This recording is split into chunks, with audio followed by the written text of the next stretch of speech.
하나님 말씀 사사기 2장 6절에서 10절까지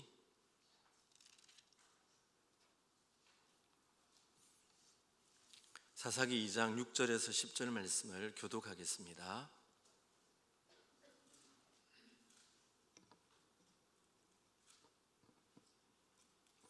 사사기 2장 6절입니다. 전에 여호수아가 백성을 보내매 이스라엘 자손이 각기 그들의 기업으로 가서 땅을 차지하였고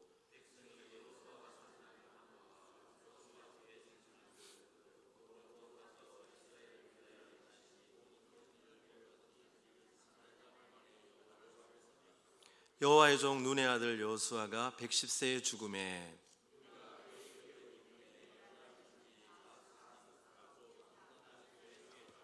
다같이 그 세대의 사람도 다 그 조상들에게로 돌아갔고 그 후에 일어난 다른 세대는 여호와를 알지 못하며 여호와께서 이스라엘을 위하여 행하신 일도 알지 못하였더라. 아멘. 최근에 어떤 목사님께 이런 이야기를 들었습니다. 인근에서 하우스를 하는 그런 분이 있는데 이분의 아버님이 목사님이라는 거죠. 그런데 중요한 것은 이분이 교회를 다니지 않는다는 것입니다. 이유인즉 아버님이 목회를 하면서 교회 안에서 너무나 큰 고통과 시달림을 받는 모습을 보면서 교회를 출석하지 않는다는 그런 얘기를 들었습니다.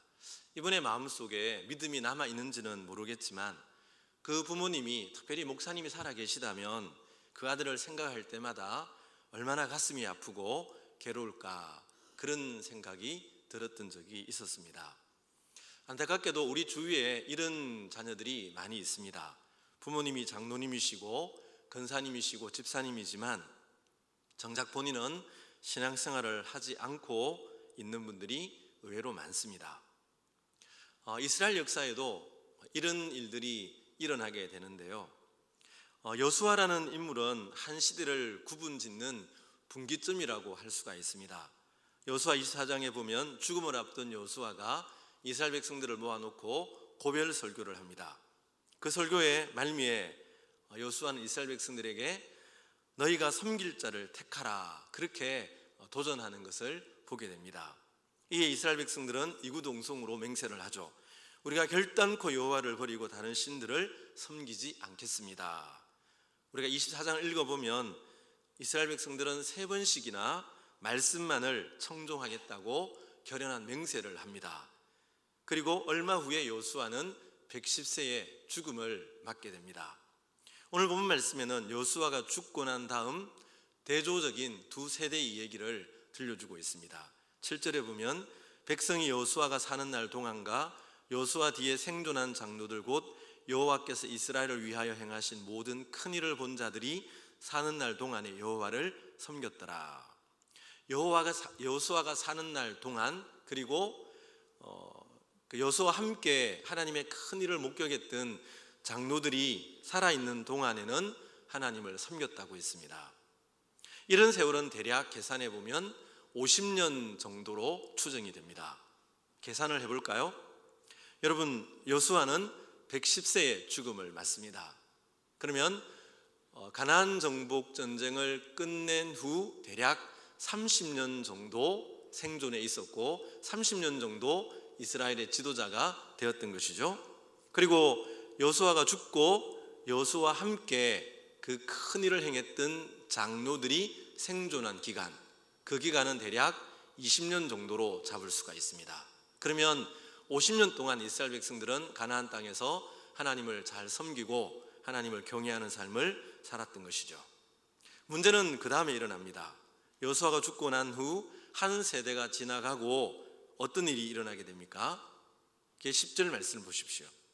그 세대의 사람도 다 그 조상들에게로 돌아갔고 그 후에 일어난 다른 세대는 여호와를 알지 못하며 여호와께서 이스라엘을 위하여 행하신 일도 알지 못하였더라. 그 후에 일어난 다른 세대는 하나님을 알지 못하는 세대가 되어버렸다. 그렇게 말씀하고 있습니다.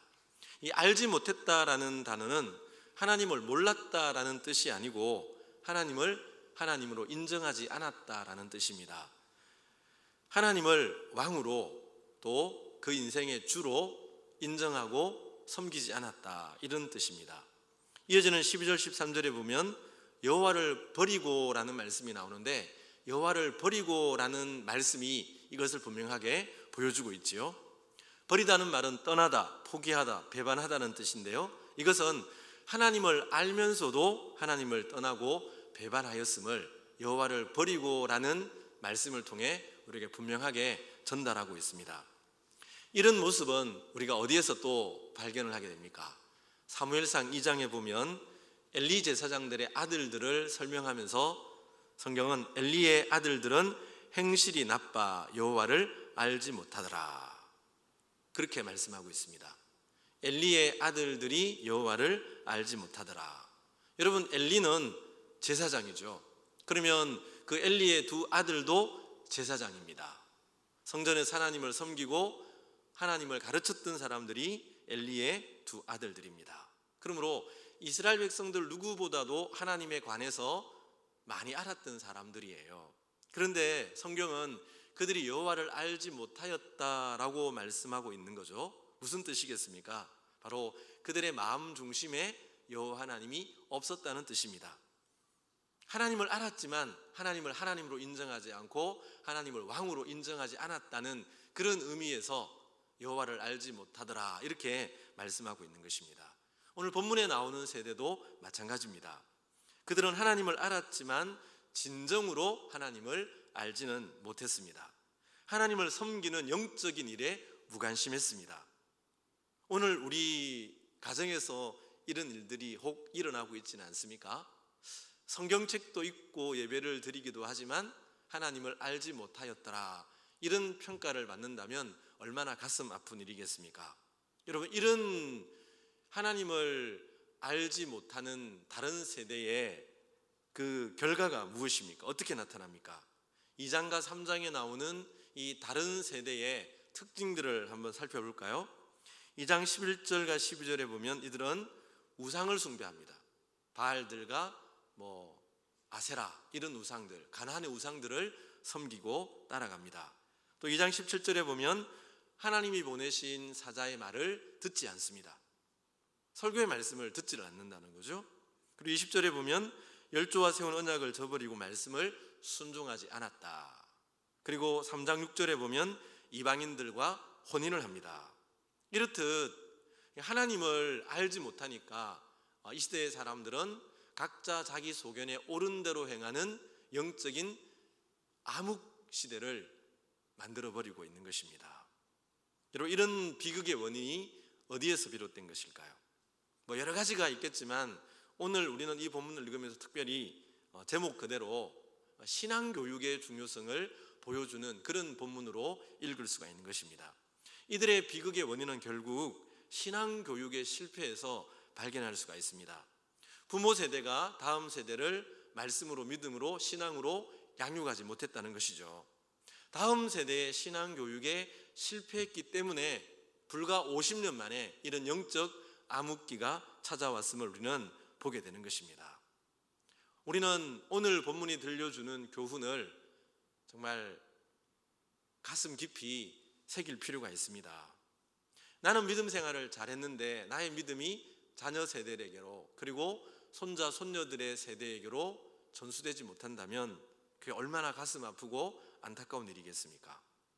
우리가 아무리 좋은 환경과 좋은 조건을 자녀들에게 물려준다 할지라도 믿음의 유산을 물려주지 않는다면 그 자녀의 인생은 결국 모래 위에 세운 집과 같은 것입니다.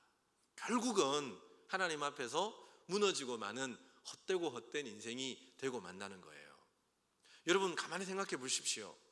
우리 교회의 다음 세대들은 오늘 우리보다 하나님을 더욱 경외하는 믿음의 세대로 일어날 수 있을까? 우리 가정의 아들, 딸들은 지금 우리보다 더 훌륭한 믿음의 아들, 딸들로 세워줄 수 있을까? 이 물음에 대해서 여러분들은 어떻게 답을 할 수 있겠습니까? 오늘보다 내일이 더 신앙이 빛나는 세대로 세워줄 수 있다라고 확신이 드십니까? 그런 가정은 참으로 감사한 가정입니다.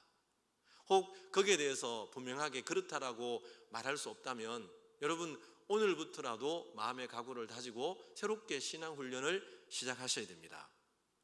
여기에 대해서 어떤 답이 나오느냐 하는 것은 오늘 여기 있는 여러분들에게 전적으로 달려 있습니다. 물론 하나님께 달려 있는 것이지만 신앙교육의 관점에서 여러분의 책임과 사명이 그만큼 중요하다는 것입니다. 오늘 우리가 어떻게 하느냐에 따라서 우리 교회의 다음 세대는 신앙의 세대가 될 수도 있고 하나님을 알지 못하는 다른 세대가 될 수도 있는 것이죠. 오늘 부모된 우리가, 할아버지 할머니 된 여러분들이 어떻게 하느냐에 따라서 우리 가문의 다음 세대는 신앙의 세대가 될 수도 있고 하나님을 알지 못하는 다른 세대로 사라질 수도 있는 것입니다. 여러분, 앞선 세대인 오늘 우리에게 주어진 가장 중요한 소명, 사명 중에 하나는 다음 세대들을 말씀의 사람으로, 신앙의 사람으로 세워가는 일입니다. 우리가 아무리 사업가로 혹은 어떤 일들로 성공했다 할지라도 우리가 믿음의 부모로서 다음 세대를 말씀으로 믿음으로 양육하는 일에 실패한다면 그것은 하나님 앞에 굉장히 책망 들을 만한 일인 것이죠. 너는 왜 내가 맡겨준 나의 자녀를 왜 믿음으로 말씀으로 양육하지 못하였느냐? 하나님께서 반드시 그 부모에게 책임을 묻는다는 겁니다. 여러분, 우리가 십계명의 말씀은 언약의 부모와 자녀들에게 주어진 그런 약속의 말씀이지 않습니까? 우리는 오계명에 보면 내 부모를 공경하라 라고 말씀하고 있지만 우리가 사실 그 말씀은 부모의 책임도 들어있는 것이죠. 우리의 자녀들을 부모를 공경하는 그런 자녀로 만들어 가라는 우리 부모에게 들려주는 책임을 요구하기도 한다는 거예요. 이런 점에서 신앙교육도 마찬가지입니다. 하나님께서는 특별히 부모에게 자녀들의 신앙교육을 맡겨주셨어요. 그럼 우리가 어떻게 이 다음 세대를 말씀의 세대로, 믿음의 세대로, 신앙의 세대로 세워갈 수가 있는가? 여기에 대한 가장 간결하고 분명한 답이 저는 신명기 6장에 나오는 쉐마의 말씀이 있다고 생각합니다. 여러분 한번 신명기 6장을 찾아보십시오. 우리 뒤로 넘어가서 신명기 6장, 제가 이 말씀을 신명기를 통해서 강의한 적이 있는데 아마 아무도 여러분 기억이 잘 나지 않으실 거예요. 그죠? 우리 신명기 6장 말씀을 한번 보십시오. 4절 이하의 말씀에 보면 이스라엘아 들으라, 쉐마의 말씀이죠. 우리 하나님 여호와는 오직 유일한 여호와이시니 너는 마음을 다하고 뜻을 다하고 힘을 다하여 내 하나님 여호와를 사랑하라. 이게 하나님이 우리 모든 부모와 자녀들에게 주시는 하나님의 명령이잖아요. 그리고 우리가 어떻게 이렇게 하나님을 사랑하고 하나님을 경외하고 말씀을 지키는 그런 믿음의 가정으로, 믿음의 사람들로 세울 수 있을까? 여기에 대해서 이어지는 6절 7절 말씀을 보십시오. 우리 6절 7절 말씀 함께 읽겠습니다. 시작. 오늘 내가 내게 명하는 이 말씀을 너는 마음에 새기고 내 자녀에게 부지런히 가르치며 집에 앉았을 때에든지 길을 갈 때에든지 누워있을 때에든지 일어날 때에든지 이 말씀을 강론할 것이며. 우리가 여기 나오는 4절 5절의 말씀을 이루기 위해서는 6절에 보면 너는 마음에 새기고, 이 말씀을 너는 마음에 새기고 이렇게 말씀하고 있습니다. 이것은 단순히 말씀을 암송하라는 뜻이 아닙니다. 기억하라는 정도 의미가 아니에요. 이 말씀은 말씀을 우리 마음 내면에 새겨서 말씀의 인격의 사람, 말씀의 향기가 나는 말씀의 사람이 되라, 이런 의미의 말씀입니다. 그런 다음에 7절의 명령이 나오죠. 내 자녀에게 부지런히 가르치며. 여러분, 이 6절과 7절에 나오는 논리적인 순서를 잘 보세요. 우리가 먼저 말씀을 마음에 새기는 겁니다. 그리고 말씀의 사람이 되어서 너의 자녀에게 부지런히 가르치며, 이렇게 말씀하고 있는 거예요. 여러분, 자녀는 부모가 말하는 대로 자라는 것이 아니고 부모가 보여주는 대로 자라는 것입니다. 그러므로 우리가 자녀들을 믿음의 세대로 키우기 위해서는 부모들이 먼저 믿음의 본을 보여줄 수가 있어야 됩니다. 우리가 먼저 하나님을 깊이 아는 사람들이 되어서 우리 자녀들에게 하나님을 이야기해 줄 수 있어야 됩니다. 내가 만난 하나님의 그 은혜, 하나님의 신앙을 자녀들에게 들려줄 수 있는 간증이 있어야 되는 거예요. 뿐만 아니라 우리가 외적인 신앙생활에도 본을 보일 수 있는 모델이 되어 주어야 합니다. 주일을 정말 생명처럼 귀하게 여기면서 주일 성수를 해야 합니다. 부모가 먼저 교회를 사랑하고 예배를 귀히 여기고 교회를 중히 여기는 모습을 보여주어야죠. 부모가 교회를 즐거워하면 자녀들도 교회를 즐거워하게 되는 겁니다. 부모가 교회를 자랑스러워하고 그렇게 교회를 귀히 여기면 자녀들도 나를 보면서 교회를 자랑스럽게 여기게 되는 것입니다. 간혹 보면 참으로 안타까운 성도들이 있습니다. 이분들은 만나기만 하면 교회 비난을 합니다. 목사님이 이런 게 안 좋고 장로님은 저런 게 안 좋고 우리 교회는 이런 게 문제고 이런 얘기를 꼭 하는 거예요. 그런데 거기서 자라나는 자녀들은 여러분 온전한 신앙생활을 할 수 있을까요? 교회의 부정적인 모습만 잔뜩 얘기를 하고 보여준다면 어떤 자녀가 그 부모가 믿는 신앙을 가지려 하겠습니까? 어떤 부모가 그 교회가 다니는 교회를 다니고 싶어 하겠습니까? 그러므로 우리는 내 속에 불만이 있다 할지라도 절대로 가정에서 자녀들에게 그런 독이 되는 얘기를 해서는 안 되는 겁니다. 자녀들의 영혼을 망치는 겁니다. 하나님이 반드시 그 책임을 물으십니다. 그리고 7절 말씀해 보시면 내 자녀에게 부지런히 가르치며 이어지는 말씀에 집에 앉았을 때에든지 길을 갈 때에든지 누워있을 때에든지 일어날 때에든지 이 말씀을 강론할 것이며 또 9절에 보면 또 내 집 문설주와 바깥문에 기록할지니라 이렇게 말씀하고 있죠. 이것은 신앙적인 환경을 만들어 가라는 거예요. 우리가 공적인 예배 시간에만 말씀을 가르치고 신앙을 교육하는 것이 아니고 우리의 모든 일상적인 삶을 통해서 하나님을 드러내라는 거죠. 여러분 이게 굉장히 중요합니다. 내가 밥을 먹는 자리에서 소풍을 가서 아름다운 벚꽃을 보면서 그 속에서 하나님의 섭리를 이야기할 수 있고 하나님의 그 형상을 말할 수 있는 이런 부모가 되어야 되는 거예요. 멋진 꽃대걸 이런 장면을 보면서 막 애국가를 부르는 성도들도 있더라고요. 충분히 이해가 됩니다. 제가 옛날에 있던 교회에서 이제 단풍놀이를 갔어요.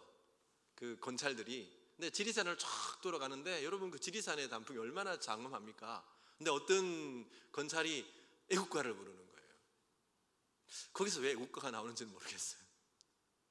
근데 여러분 우리가 그런 것들을 보면서 정말 하나님의 은혜를 노래하고 자랑하고 하나님의 그 오묘하신 솜씨를 서로 얘기할 수 있는 이게 지금 7절이 말씀하고 있는 앉았을 때든지 길을 갈 때든지 섰을 때든지 내가 먹고 마시는 모든 일상을 이 하나님 나라와 연결시키는 이런 의미의 말씀이죠. 그리고 9절에 나오는 말씀은 여러분의 가정 환경을 말씀의 환경으로 바꾸라는 겁니다. 보통 보면 우리가 거실에 딱 들어가면 거실의 중앙을 차지하고 있는 것이 대부분 텔레비전이죠. 우리 가정의 주인은 텔레비전이시오 이런 의미의 말씀이죠. 여러분 우리가 한번 아이들을 키울 때는 그런 가구의 배치 하나도 한번 신경을 쓸 필요가 있는 거예요. 아이들이 공부하라 하면서 텔레비전 없애고 이런 부모부터 먼저 오락을 멀리하면 자녀들도 그 부모를 본받게 된다는 거죠. 특별히 여러분 우리가 이 말씀의 환경 얘기가 나와서 하는 얘기인데 요즘 우리 유초등부에서 가정예배 드리는 운동을 하고 있잖아요. 그래서 카톡에다가 가정 본문을 올려놓으면 그 이제 믿는 부모들이 자녀들과 함께 일주일에 몇 번씩 가정예배를 드리자. 참 좋은 일이라고 생각이 됩니다. 여러분 믿음의 부모라면 꼭 그런 자료가 없다 할지라도 충분히 말씀 한 장 읽고 기도하고 그렇게 하면 되는 거예요. 가정예배를 드리십시오. 특별히 자녀들이 어린 자녀들이라면 더더욱 매일매일 못 드리셔도 상관없습니다. 자녀들이 좀 장난치고 불경계노도 괜찮습니다. 아이들이 누워서 예배드려도 괜찮습니다. 가정예배 때는. 그래서 가정예배가 행복하고 따뜻하고 그렇게 가르쳐주면 아이들이 하나님을 경외하는 마음이 자라게 되는 거예요. 누워서라도 말씀을 듣게 하는 거 굉장히 중요하거든요.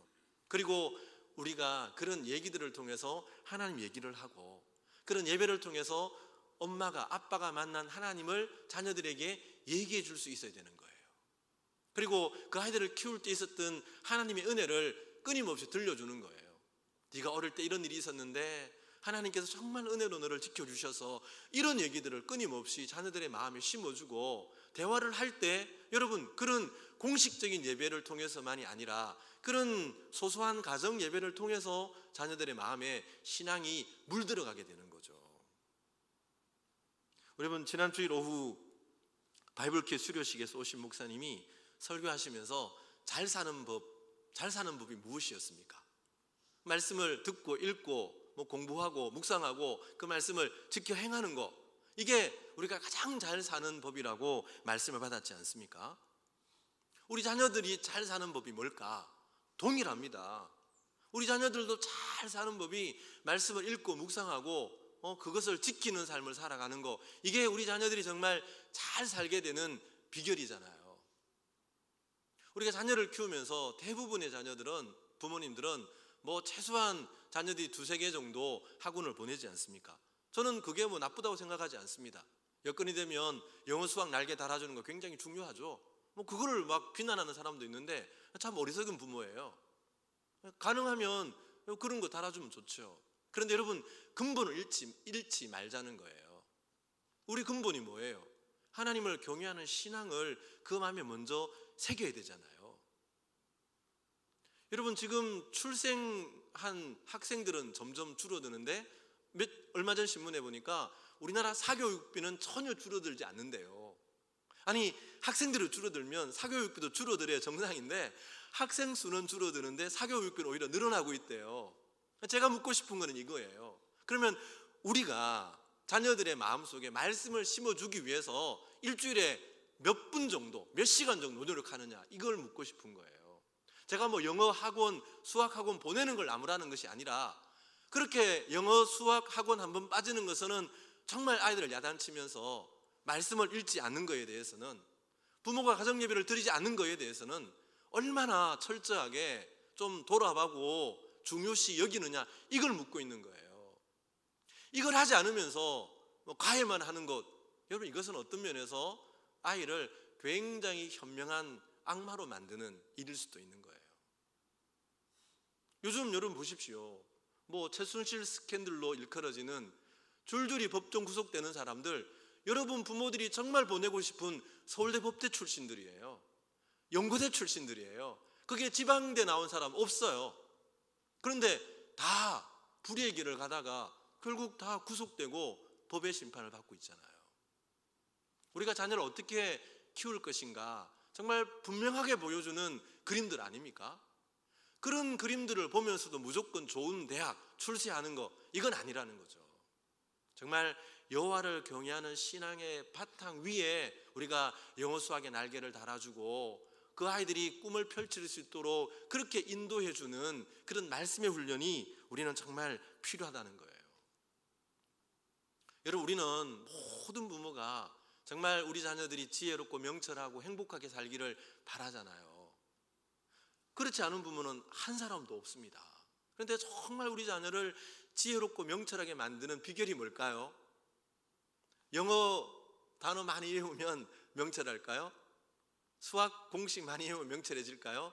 지식은 많이 늘어나죠. 그러나 지혜로워지진 않습니다. 정말 지혜롭고 명철하게 만드는 것은 하나님의 말씀이에요.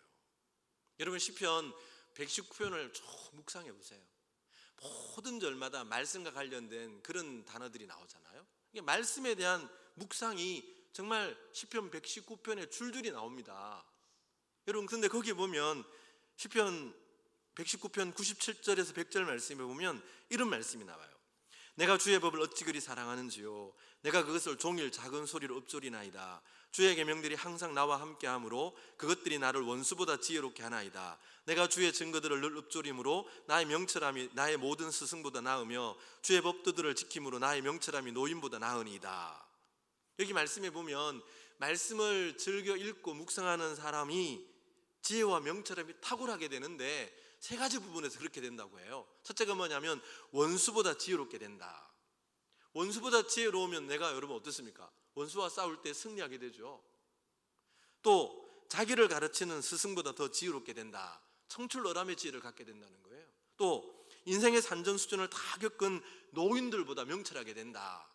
그저 오래 살았다고 명철하게 되는 것이 아니라 말씀이 그 속에 담겨질 때 그 노인보다 더 지혜롭게 된다, 이렇게 말씀하고 있지 않습니까? 우리가 이 말씀을 믿는다면, 우리가 정말 자녀들이 명철하게 되기를 원한다면 우리는 그 자녀들의 마음속에 말씀을 심어주고 말씀을 사모하는 그런 훈련들을 해야 된다는 거예요. 자녀들의 마음에 말씀을 심어주고, 그리고 말씀을 묵상하는 그런 자녀들이 될 때 우리 자녀들은 반드시 청출어람의 지혜자가 되는 거예요. 우리가 이런 믿음을 가지고 좀 꾸준하게 말씀을 심어주고 말씀을 가르쳐야 됩니다. 여러분, 자녀 교육에 실패하셨습니까? 그러면 하나님 한 번 더 기회를 주시잖아요. 여러분, 손자 손녀들, 그 손자 손녀들 어린 마음속에 말씀을 심어 놓는 거예요. 6살 이전까지 심어 놓으면 여러분 평생 이 아이는 잊지 않는다고 그래요. 6살 이전의 신앙교육이 그만큼 중요하다는 얘기죠. 그래서 여러분, 우리가 내 자녀는 비록 신앙교육에 실패했다 할지라도 하나님께서 맡겨주신 두 번째 기회, 우리 손자 손녀들의 세대만이라도 말씀의 세대로, 신앙의 세대로 세우기 위해서 좀 노력을 해야 되는데, 우리는 정말 이 신앙의 진지함을 내 자신부터가 참 놓치고 살아갈 때가 너무나 많다는 거죠. 여러분, 자녀들의 마음에 말씀을 새겨놓고 신앙을 전수하셔야 됩니다. 그 다음 두 번째로 여러분, 제가 얘기하고 싶은 것은 자녀들의 마음속에 하나님의 꿈을 심어 놓아야 됩니다. 하나님 나라의 비전, 이걸 다르게 말하면 꿈 넘어 꿈을 자녀들의 마음속에 심어 놓아야 돼요. 우리는 늘 자녀들에게 네가 커서 뭐 될래? 어느 대학 갈래? 그런 얘기 참 많이 묻습니다. 그래서 내가 뭐 어느 대학 가고 어느 직장 가지는 거 중요하죠. 그런데 그보다 더 중요한 게 뭐냐 하면 하나님 나라의 꿈을 그 마음속에 심는 거예요. 내가 어떤 직업을 가지고 나서 그 직업을 통해 어떻게 하나님의 영광을 드러낼 수 있을 것인가, 그 직업이 어떻게 하나님 나라와 연결이 될 수 있는 것인가, 그것을 자녀들의 마음속에 심어놔야 되는 거예요. 그걸 우리가 비전이라고 하잖아요. 비전은 단순히 내가 무엇이 되는 것이 아니라 내가 어떤 사람이 되어 어떻게 살아가느냐의 문제예요. 그러니까 그런 본질적인 것들을 우리 자녀들의 가슴에 심어 놓을 수 있어야 됩니다. 이 본질적인 것들을 심어 놓으려면 우리 부모가 먼저 좀 본질적인 것들을 좀 고민하며 살아야 되는데 우리는 아무 고민 없이 살아가거든요. 그러니까 우리가 자녀들이 그런 이 본질적인 것들을 붙들지 못하고 살아갈 때가 너무 많다는 거예요. 여러분, 우리가 이런 일들을 하지 못한다면 좋은 방법이 있어요. 우리가 신앙의 위인전기들이 많이 나와 있습니다. 그러니까 때를 따라서 뭐 교육자 추천을 받아서 그 자녀들에게 맞는 신앙 위인전기를 많이 읽혀주는 거예요. 그러면 이 아이들이 이런 신앙 위인전기를 읽으면서 문득 어느 날 어떤 사람이 내 인생의 롤 모델이 되는 경우가 있어요. 그러면 이 아이의 마음속에 꿈이 생겨지게 되고 비전이 생기게 돼요. 그리고 비전이 생기게 되면 공부하라고 하지 말라고 말려도 공부를 하는 거예요. 그 비전을 향해 지치지 않고 포기하지 않고 달려가는 인생이 되는 거예요. 근데 우리는 목적도 없이 그냥 공부해라고 하니까 공부해야 되는 이유가 없는데 어떻게 공부를 합니까? 책상에 앉아 있지만 마음은 콩밭에 가 있는 거죠. 그러나 그 아이의 마음속에 진짜 하나님 나라의 꿈이 생기면 내가 이걸 통해서 하나님의 비전을 이루겠다는 이런 분명한 마음의 정함이 생기면 여러분 정말 물불 안 가리고 또 그 길로 가다가 한번 장벽을 만난다 할지라도 뛰어넘고 그 길을 갑니다. 하나님 나라의 탁월한 인생으로 살아가게 되는 거예요. 우리가 그런 위인들 중에 한 분으로 영국의 윌리엄 윌버포스라는 인물을 꼽을 수가 있잖아요. 이분은 27살에 영국의 국회의원이 되는데 예수를 믿고 그분이 일기장에 이런 자기 비전을 딱 적어 놓습니다. 전능하신 하나님께서는 내 앞에 두 가지 큰 목표를 두셨다. 하나는 영국에서 노예 무역을 금지하는 것이고 다른 하나는 관습을 개혁하는 것이다. 이게 이 윌리엄 윌버포스에게 예수를 진짜 영접하고 나서 하나님이 주신 그 인생의 소명이었어요. 그러니까 이 사람은 정말 탁월해서 영국의 총리가 될 수도 있는데 모든 사람이 싫어하는 노예 무역을 폐지해야 된다 쓴소리하니까 이 영국 수상이 될 수 있는 기회를 놓쳤지만 이 꿈을 향해 평생을 살아가는 거예요. 여러분, 그 당시 영국 재정의 3분의 1이 노예 무역을 통해서 재정이 수입이 일었다고 합니다. 그러니까 그걸 반대하니까 매국노가 되는 거죠. 그러나 그는 뭐 암살 위협 중상모략에도 굴하지 않고 끝까지 이 일을 주관함으로 결국에는 영국의 양심으로 불리게 됩니다. 그리고 59년 동안 이 비전을 향해 투쟁을 합니다. 법안 제출을 합니다. 번번이 무산되지만, 그런데 놀라운 것은 그가 죽기 1년 전에 여러분 영국 그 국회에서 노예무역이 폐지되는 법안이 통과됩니다.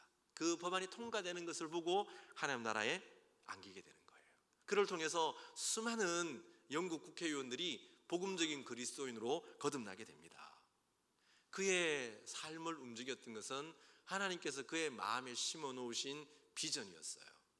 국회의원으로서 영국을 향한 하나님의 비전이 그의 일생을 지치지 않게 달려오게 만들었던 원동력이 되었던 것이죠.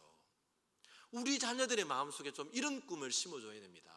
내가 그 일을 못하면 영어 가외를 시키듯이 정말 우리 부목사님들께 사례를 주면서까지도 그 자녀들에게 과외를 시킬 만한 이런 열정을 가져야 되는데, 우리는 영어 공부는 과외를 시키면서 하지만 성경 공부는 가외를 주고 시켜야 된다고 생각을 하지 않는 거예요. 우리가 정말 어릴 때부터 자녀들의 마음속에 이런 꿈과 비전을 심어 놓으면 그 자녀들의 삶이 어떻게 달라지겠습니까? 그 자녀들을 통해서 이 사회가 어떻게 변해갈 수 있겠습니까? 그 꿈이 있으면 자녀들은 여러분 그 꿈을 향해 멋있게 달려가는 거예요. 넘어져도 일어서서 다시 도전하는 인생을 살아가게 되는 거예요. 그리고 그가 그렇게 살고 난 인생은 어떻게 됩니까? 여러분, 하나님의 뜻을 행하는 자는 영원히 거하니라는 그 말씀처럼 하나님 나라에서 멋있는 빛나는 인생으로 남게 되고, 뿐만 아니라 이 땅에서도 정말 존경받는 모델이 되는 인생을 살아가게 되는 거예요. 그런 인생이야말로 가문의 영광이 되는 그런 멋있는 인생 아닙니까? 우리는 그런 꿈을 꾸면서 우리의 다음 세대들, 우리 교회 안에 있는 자녀들, 우리의 손자 손녀들을 좀 양육할 수 있는 그런 마음의 꿈을 우리가 가져야 됩니다. 여러분, 우리가 이런 얘기 들으면 좀 마음이 설레지 않습니까?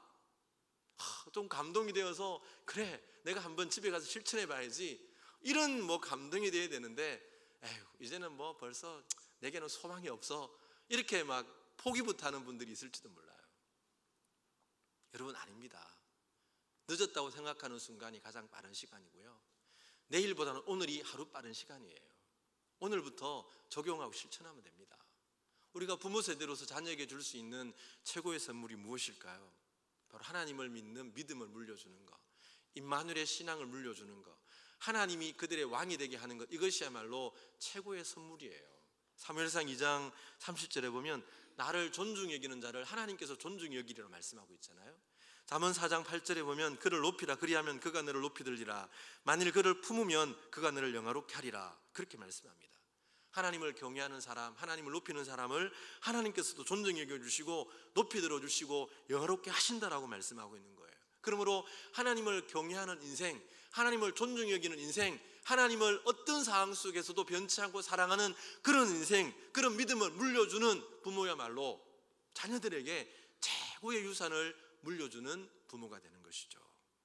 사랑하는 성도 여러분, 여러분들이 먼저 하나님을 정말 존중히 여기는 그런 사람이 되어 하나님께 존중히 여김을 받는 그런 복된 인생들이 될 수 있기를 주의 이름으로 축복합니다. 뿐만 아니라 여러분의 자녀 손자들이 하나님을 존중히 여기고 말씀을 그 가슴에 새김으로 그들의 인생이 하나님께 존중히 여김을 받고 하나님께서 그들의 인생을 야롭게 하는, 그리하여 여러분의 가정이, 가문이 믿음의 아름다운 빛나는 명문 가문으로 그렇게 이 땅에서 세워지는 이런 은혜와 복이 여러분 모두에게 넘쳐나기를 주님의 이름으로 축원합니다.